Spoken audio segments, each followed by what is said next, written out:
Hi Bob, this is Vanessa from Vanessa Nicole Jewels. I just want to go over these 4 designs that you sent me for this engagement ring, and there are a few things that I want you to consider. So the first is, are you definitely wanting sapphires on the shank of the ring as well? So the ring is broken up into 2 parts. The top is the head, and the band part is called the shank.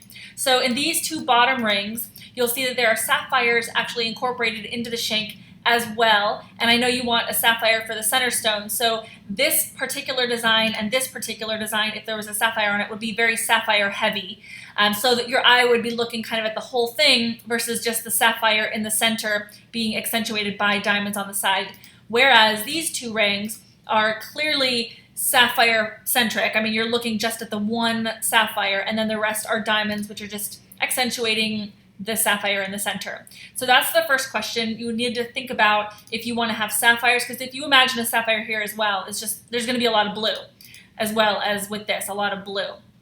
So that's one thing to consider. The second one is, with this particular design and this one as well, there are these design elements on the side that have the openings and grooves on them. Now, you had mentioned that you and your future fiance, you guys are pretty active, and from a practical standpoint, I know that it's very likely that in all these little grooves that soap suds and dirt and grime are going to start to accumulate under them.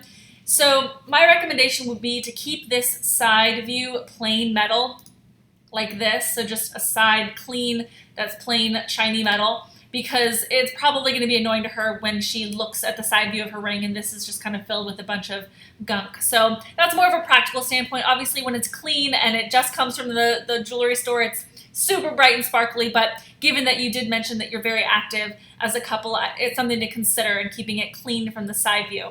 The other thing that I want to talk to you about is a ring like this and a ring like this, which are 1 millimeter width all the way throughout. So let's say this is 5 millimeters and 5 millimeters, it's all the way. Whereas something like this starts out at maybe 3 or 4 millimeters, and then it opens up as it gets towards the center stone, thereby enhancing that center stone and keeping the main focus here. So think about that. If like this particular one has a split shank, meaning the 2 arms reach up towards and then it's empty in the center. This one is filled in the center with the diamonds, however, it does have that opening up effect towards the center stone. Whereas this one is a little bit more modern because it's one width all the way throughout. Same thing with this one. So this has a little bit more feminine and graceful design towards the center stone here. So let me know what style you prefer, if you prefer to keep it a little bit more feminine and gradual as it leads up to the center stone, or a little bit more chunky and modern. Okay, well, I hope these are interesting things for you to consider, and let me know what your point of view is, and I look forward to hearing your feedback to my notes here. All right, talk to you soon, Bob. Bye-bye.